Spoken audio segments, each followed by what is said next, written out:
कि कौन आर्यन पर जादू चला रहा था। खबरदार, अगर तुम में से कोई बाहर आया है तो आज उसे छोड़ूंगा नहीं। इतना कहकर रोहित ने दरवाजा बाहर से बंद कर दिया। रोहित बहुत गुस्से से प्रेसिडेंशियल स्वीट 2402 की ओर बढ़ा। दरवाजे पर पहुंचकर उसने डोरबेल बजा दी। रोहित आज अनिका को होटल से निकालने का फैसला कर चुका था। रोहित एक्सपेक्ट कर रहा था कि अनिका दरवाजा खोलेगी, मगर दरवाजा रिया ने खोला। रिया ने सनी से लगभग वो सारी इंफॉर्मेशन निकाल ली जो कुछ आर्यन के साथ उस कमरे में हुआ था। रिया को अपने भाई पर बहुत दया आई। अगर उसके भाई को बचाने का रास्ता डॉक्टर अमृता से होकर निकलता है तो उसे अभी जाकर सबको सब कुछ बता देना चाहिए कि उसकी मम्मा अनिका ही डॉक्टर अमृता है। उसने जल्दी ही गेम से एग्जिट ले ली और अपने फोन से आर्यन को मैसेज करने लगी। आज मैं तुम्हें एक बहुत बड़ा सीक्रेट बताने वाली हूँ। क्या है वो सीक्रेट? सनी चाचू ने कहा कि डैड डॉक्टर अमृता को ढूंढ रहे हैं। क्या तुम जानते हो डॉक्टर अमृता कौन है? मैसेज देखकर आर्यन एक सेकंड सोच में पड़ गया। अभी वो कुछ सोचे या रिएक्ट करे उससे पहले उसने रिया का दूसरा मैसेज पढ़ा। डॉक्टर अमृता और कोई नहीं बल्कि मेरी मम्मा है।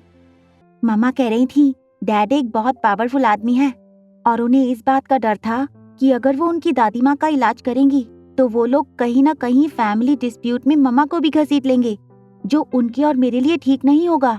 तो फिर अब हम क्या कर सकते हैं? यही सवाल रिया के मन में भी चल रहा था। तभी आर्यन ने रिया के फोन पर मैसेज भेजा। मेरे पास एक आइडिया है। आर्यन ने आगे जो मैसेज भेजा वो पढ़कर रिया सरप्राइज हो गई। That's like my brother। दरअसल अंदर अनिका राजलक्ष्मी की मदद से होटल पैराडाइज इंटरनेशनल की सिक्योरिटी सर्वर को हैक करने की कोशिश कर रही थी। थोड़ी देर राजलक्ष्मी की इंस्ट्रक्शंस फॉलो करने के बाद फाइनली अनिका होटल पैराडाइज की सिक्योरिटी सर्वर में लॉग इन हो गई।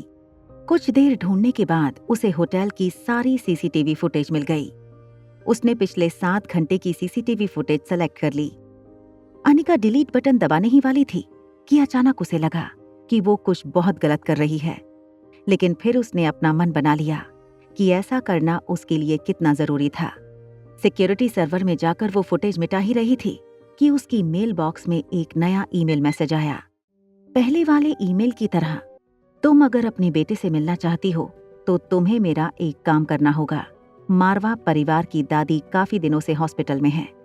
तुम उनका इलाज करके उन्हें ठीक कर दो, तुम्हें तुम्हारा बेटा वापस मिल जाएगा। ये मैसेज पढ़ के अनिका शॉक हो गई। रोहित की स्वीट में इंटरकॉम का टेलीफोन बजा। इंटरकॉम पर सिक्योरिटी का चीफ था। सर, आपने जो सीसीटीवी फुटेज मंगवाई थी, अनफॉर्चुनेटली सर वो फुटेज डिलीट हो गई है। व्हाट? ये कैसे हो सकता है? सर, शायद सिस्टम में वायरस घुस आया था और सारी सीसीटीवी फुटेज डिलीट हो गई है। रोहित को लगा आज का दिन ही कुछ ठीक नहीं था।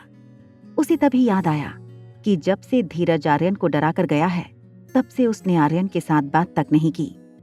उसने अपना फोन स्विच ऑफ कर दिया। डोर खोल के बाहर खड़े अपने खास सिक्योरिटी गार्ड अब्दुल से कहा, नो विजिटर्स, कोई भी आए कह देना इस वक्त मैं बिजी हूँ, चाहे वो कोई भी हो। ये कहकर रोहित ने दरवाजा बंद कर दिया। रोहित के कमरे के बाहर दरवाजे पर उसके बॉडीगार्ड अब्दुल ने अनिका को रुकने का इशारा किया और कहा, प्लीज मैम, आप इस वक्त मिस्टर रोहित से नहीं मिल सकती। देखिए, मेरा उन्हें मिलना बहुत जरूरी है। मिस्टर रोहित को अपॉइंटमेंट लिए बिना नहीं मिल सकते, और अगर आज आपके पास अपॉइंटमेंट है भी तो भी वो कैंसिल करनी होगी। सर किसी से मिलना नहीं चाहते। ठीक है, फिर कह देना अपने मिस्टर मारवा से कि डॉक्टर अमृता उन्हें ढूंढ रही थी। अगले दिन सुबह भी जब रोहित ने अनिका को मिलने नहीं बुलाया तो अनिका सोच में पड़ गई। अनिका को किसी भी तरह अपने बेटे के बारे में जानकारी चाहिए थी, इसलिए रोहित की दादी का ऑपरेशन करना बहुत जरूरी था। अनिका अभी ये सोच ही रही थी कि हॉस्पिटल से ज्योति बुआ का फोन आया। ज्योति बुआ अनिका से मिलना चाहती थी। लाइफ केयर हॉस्पिटल में ग्राउंड फ्लोर पर अंजलि आंटी अब्दुल से बातें कर रही थी। मैडम, आई एम सॉरी, हमारे होटल का सिक्योरिटी सर्वर में वायरस आ गया था, उसी की वजह से कल की सारी सीसीटीवी फुटेज डिलीट हो गई।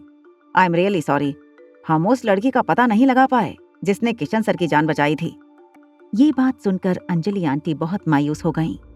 उन्हें एक बार उस लड़की को थैंक्स कहना था जिसने उनके हस्बैंड को मौत के मुंह से बाहर निकाला था। अभी अंजलि आंटी अब्दुल से बात कर ही रही थी, तभी उन्होंने देखा हॉस्पिटल के बाहर एक टैक्सी रुकी। एक लड़की उतरकर हॉस्पिटल स्टेयरकेस की ओर चलने लगी। उम्र की वजह से अंजलि आंटी की दूर की नजर थोड़ी कमजोर जरूर थी, मगर दूर से ही उन्हें लगा कि इस लड़की की चाल ढाल बिल्कुल उस लड़की जैसी है। अंजलि आंटी ने पीछे से अनिका को आवाज लगाना शुरू किया। अरे बेटा सुनो, हेलो सुनो, मैं तुमसे कह रही हूँ। इतना सुनकर कॉरिडोर में खड़े 3-4 लोगों ने मुड़कर अंजलि आंटी की तरफ देखा, मगर उनकी आवाज हॉस्पिटल के शोर में अनिका को सुनाई नहीं दे रही थी। स्टेयरकेस के पास आते ही अनिका ने देखा कि सामने की लिफ्ट का दरवाजा खुला था। उसने सोचा कि लिफ्ट से जल्दी सेकंड फ्लोर तक पहुंच जाएगी, इसलिए वो लिफ्ट में चली गई। लिफ्ट में जाने के बाद जैसे ही अनिका मुड़ी तो अंजलि आंटी को उसका चेहरा साफ नजर आया। वो कभी नहीं भूल सकती थी उस चेहरे को जिसने उनके पति की जान बचाई थी। अंजलि आंटी ने अब्दुल्ला को इशारा करके कहा, यही है वो लड़की जिसने मेरे पति की जान बचाई थी। आगे की कहानी जानने के लिए देखें अगला एपिसोड सिर्फ पॉकेट एफएम के यूट्यूब चैनल पर। और एक लड़की को देखा तो के सारे एपिसोड को सुनने के लिए डिस्क्रिप्शन में दी गई लिंक से डाउनलोड करें पॉकेट एफएम ऐप।